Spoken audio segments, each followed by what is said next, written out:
Morning, friends. And they had hoped to beat what they wanted out of Khrennikov. And Khrennikov didn't yield to them either. Therefore he appeared just once in the record, in a footnote in small type. Khrennikov died during the course of his interrogation. The small type you are using is for fools, but we at least know, and we will write it in double-sized letters, tortured to death during interrogation. He, too, was posthumously named a leader of the prom party, but there wasn't one least little fact from him, not one tiny piece of testimony in the general chorus, not one, because he did not give even one. And then, all at once, Ramzin appeared. He was a find. What energy and what a grasp! He was ready to do anything in order to live. And what talent! He had been arrested only at the end of the summer, just before the trial, really. And he not only managed to enter fully into his role, but it seemed as though he had written the whole play. He had absorbed a whole mountain of interrelated material, and he could serve it up spick and span, any name at all, any fact at all. And sometimes he manifested the languid ornateness of a bigwig scientist. The activity of the prom party was so widespread that even in the course of an 11-day trial there is no opportunity to disclose it in total detail. In other words, go on and look for it, look further. I am firmly convinced that a small anti-Soviet stratum still exists in engineering circles. Go get 'em, grab some more. And how capable he was. He knew that it was a riddle, and that a riddle must be given an artistic explanation. And unfeeling as a stick of wood, he found then and there within himself the traits of the Russian criminal for whom purification lay in public recantation before all the people. So what it comes down to is that all Krylenko and the GPU had to do was select the right people, but the risk was small. Goods spoiled in interrogation could always be sent off to the grave, and whoever managed to get through both the frying pan and the fire could always be given medical treatment and be fattened up and put on public trial. So then where's the riddle? How they were worked over, very simply. Do you want to live? And even those who don't care about themselves care about their children or grandchildren. Do you understand that it takes absolutely no effort to have you shot without you ever leaving the courtyards of the GPU? And there was no doubt whatever about that. Whoever hadn't yet learned would be given a course in being ground down by the Lubyonka. But it is useful both for you and for us to have you act out a certain drama. The text for which you, as specialists, are going to write yourselves, and we, as prosecutors, are going to learn by heart. And we will try to remember the technical terms. Krylenko sometimes made mistakes during the trial. He said freight car axle instead of locomotive axle. It will be unpleasant to perform, and you will feel ashamed. But you just have to suffer through it. After all, it is better to live. And what assurance have we that you won't shoot us afterward? Why should we take vengeance on you? You are excellent specialists, and you have not committed any crimes, and we value you. Look at how many wrecking trials there have been. You'll see that no one who behaved has been shot. Mercy for the defendants who cooperated in one trial was an important prerequisite for the success of the next. And hope was transmitted via this chain right up to Zinoviev and Kamenev themselves. But the understanding is that you have to carry out all our conditions to the very last. The trial must work for the good of the socialist society, and the defendants would fulfill all the conditions. Thus they served up all the subtlety of engineers' intellectual opposition as dirty wrecking on a level low enough to be comprehensible to the last illiterate in the country. But they had not yet descended to the level of ground glass and the food of the workers. The prosecutors had not yet thought that one up. A further theme was ideological motivation. Had they begun to wreck, it was the result of a hostile motivation, and now they jointly collaborated in confessing. It was once again the result of ideological motivation, for they had been converted in prison by the blazing blast furnace face of the third year of the 5-year plan. Although in their last words they begged for their lives, that wasn't the main thing for them. Fedotov, there is no forgiveness for us. The prosecutor is right. The main thing for these strange defendants right at that moment on the threshold of death was to convince the people and the whole world of the infallibility and farsightedness of the Soviet government. Ramzin, in particular, glorified the revolutionary consciousness of the proletarian masses and their leaders, who had been able to find immeasurably more dependable paths to economic policy than the scientists, who had calculated the tempos of economic growth growth rate far more correctly.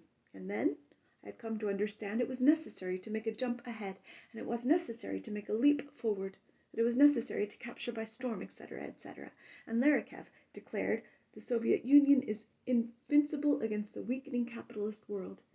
And Kalinikov, the dictatorship of the proletariat is an inevitable necessity. And further, the interests of the people and the interests of the Soviet government merge into one purposeful whole. Yes, and in addition, in the countryside, the general line of the party and the destruction of the kulaks is correct. They had time, while awaiting execution, to deliver themselves of judgments about everything, and the repenting intellectuals even had enough voice for such a prophecy as this. In proportion to the development of society, individual life is going to become more circumscribed. Collective will is the highest form. Thus it was that the 8-horse traction, all the goals of the trial were attained. 1. All the shortages in the country, including famine, cold, lack of clothing, chaos, and obvious stupidities, were blamed on the engineer wreckers. 2. People were terrified by the threat of imminent intervention from abroad and therefore prepared for new sacrifices. 3. Leftist circles in the West were warned of the intrigues of their governments. 4. The solidarity of the engineers was destroyed. All the intelligentsia was given a good scare and left divided within itself. And so that there should be no doubt about it, this purpose of the trial was once more clearly proclaimed by Ramzan. I would like to see that, in consequences of the present trial of the Prom Party, the dark and shameful past of the entire intelligentsia will be buried once and for all. Aleksandr joined in. This caste must be destroyed. There is not and there cannot be loyalty among engineers. And Ochin, too. The intelligentsia is some kind of mush. As the state accuser has said, it has no backbone, and this constitutes unconditional spinelessness.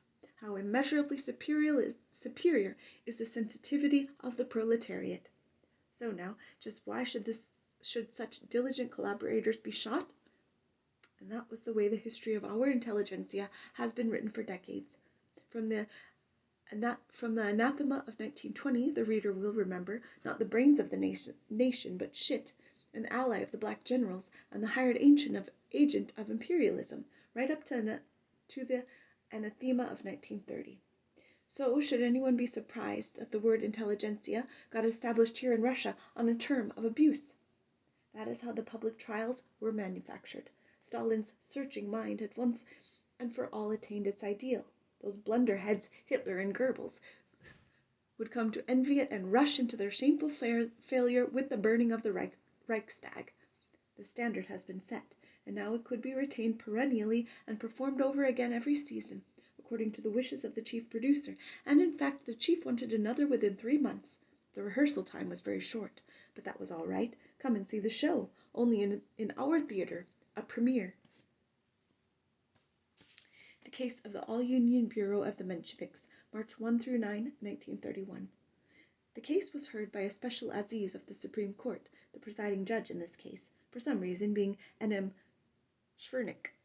Otherwise, everyone was in his proper place. Antonov, Saratovsky, Krylenko, and his assistant, Roginsky. The producers were sure of themselves, and after all, the subject wasn't technical, but was party material, ordinary stuff. So they brought 14 defendants onto the stage. And it all went off not just smoothly, but brilliantly. I was 12 at the time. For 3 years I had been attentively reading everything about politics on the enormous pages of Izvestaya. I read the stenographic records of these 2 trials line by line. In the Prom Party case, I had already felt in my boyish heart superfluidity, falsehood, fabrication, but at least there were spectacular stage sets, universal intervention, the paralysis of all industry, the distribution of ministerial portfolios. In the trial of the Mensheviks, all the same stage sets were brought out, but they were more pallid, and the actors spoke their lines without enthusiasm, and the whole performance was a yawning bore and inept, tired repetition. Could it be that Stalin felt this too through his rhinoceros hide? How else can one explain his calling off the case of the Working Peasants' Party after it had already been prepared, or why there were no trials for several years? It would be boring to base our interpretations once again on the stenographic record.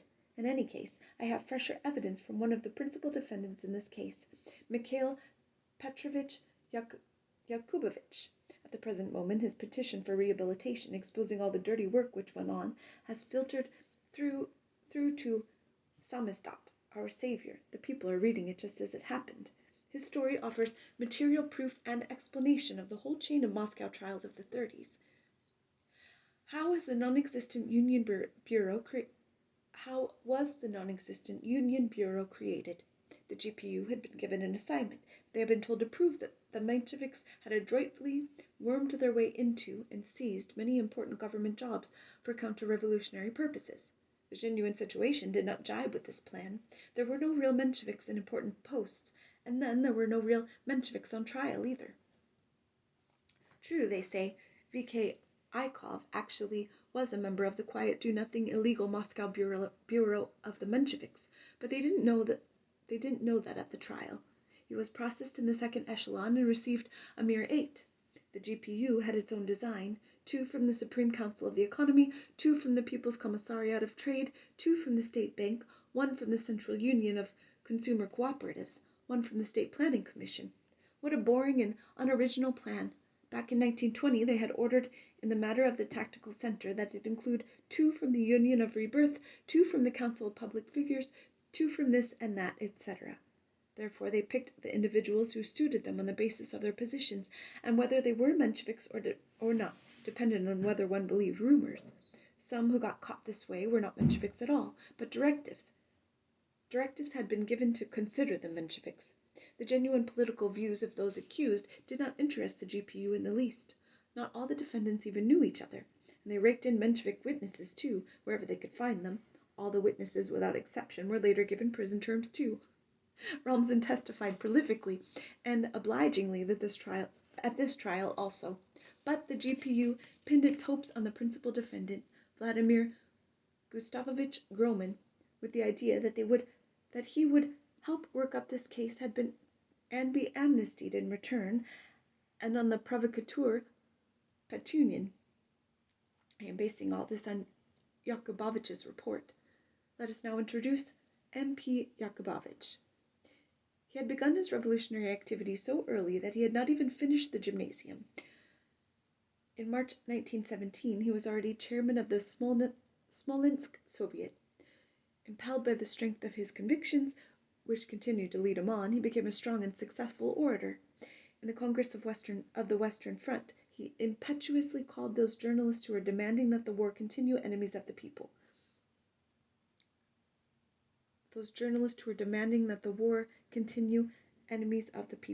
And this was in April 1917. He was nearly hauled to the rostrum, and he apologized, but thereafter in his speech he maneuvered so adroitly and so won over his listeners that at the end he called them enemies of the people again, and this time to stormy applause. He was elected to the delegation sent to the Petrograd Soviet, and hardly had he arrived there than, with the informality of those days, he was named to the military commission of the Petrograd Soviet. There he exerted a strong influence on the appointment of army commissars, and in the end he became an army commissar on the southwestern front and personally arrested Denikin in Vinitsa after the Kornilov revolt, and regretted very much indeed during the trial as well that he had not shot him on the spot. Clear-eyed, always sincere, and always completely absorbed in his own ideas, whether they were right or wrong, he was counted as and was one of the younger members of the Menshevik party. This did not prevent him, however, from presenting his own projects to the Menshevik leadership with boldness and passion, such as in the spring of 1917 proposing the formation of the social democratic government, or in 1919 recommending that the Mensheviks enter the Comintern. Dan and the others invariably rejected all his plans and their variations, and quite condescendingly for that matter. In July 1917 he was very pained by the action of the Socialist Petrograd Soviet in approving the provisional government's calling up army units for use against other socialists, considering it a fatal error even though the other socialists were using armed force. Hardly had the October coup taken place then Yakubovich proposed to his party that it should support the Bolsheviks wholeheartedly and work to improve the state structure they were creating. In the upshot, he was finally ostracized by Martov, and by 1920 he had left the ranks of the Mensheviks once and for all, convinced that he could not get them to follow the Bolsheviks' paths. I have gone into all this detail to make it quite clear that throughout the revolution Yakubovich had been not a Menshevik but a Bolshevik, and one who was entirely sincere and disinterested. In 1920 he was still one of the Smolensk food supply commissars, and the only one of them who was not a Bolshevik. He was even honored by the People's Commissariat of Food Supply as the best. He claims that he got along without reprisals against the peasantry, but I do not know whether or not this is true. At his trial he did, however, recall that he had organized anti-speculation detachments. In the 20s he had edited the Torgovaya Gazeta, the trade gazette, and had occupied other important posts. He had been arrested in 1930 when just such Mensheviks as he, who had wormed their way in, were not to be rounded up in accordance with the GPU plans. He had immediately been called in for questioning by Krylenko, who earlier and always, as the reader already knows, was organizing the chaos of the preliminary inquiry into efficient interrogation. It turned out that they knew one another very well, for in the years between the first trials, Krylenko had gone to the very Smolensk province to improve food requisition work. And here is what Krylenko now said. Mikhail Petrovich, I'm going to talk to you frankly. I consider you a communist. His words encouraged Yakubovich and raised his spirits greatly. I have no doubt of your innocence, but it is our party duty, yours and mine, to carry out this trial. Krylenko had gotten his orders from Stalin, and Yakubovich was all a tremble for the sake of the cause, like a zealous horse rushing into the horse collar. I beg you to help me in every possible way and to assist the interrogation. And in case the unforeseen difficulties during the trial, it is at the most difficult moments, I will ask the chairman of the court to give you the floor. And Yakubovich promised, conscious of his duty. He promised. Indeed, the Soviet government had never before given him such a responsible assignment, and thus there was not the slightest need even to touch Yakubovich during the interrogation. And that was too subtle for the GPU. Like everyone else, Yakubovich was handed over to the butcher interrogators, and they gave him the full treatment, the freezing punishment cell, the hot box, beating his genitals. They tortured him so intensively that Yakubovich and his fellow defendant, Abram Ginsburg, opened their veins in desperation. After they had received medical attention, they were no longer tortured and beaten. Instead, the only thing to which they were subjected was 2 weeks of sleeplessness. Yakubovich says, just to be allowed to sleep. Neither conscience nor honor matters any longer. And then they were confronted with others who had already given in and who urged them to confess, to utter nonsense. And the interrogator himself, Alekseyevich Nasidkin, said, I know, none of this actually happened, but they insist on it. That's where we'll end today, friends. Have a good day.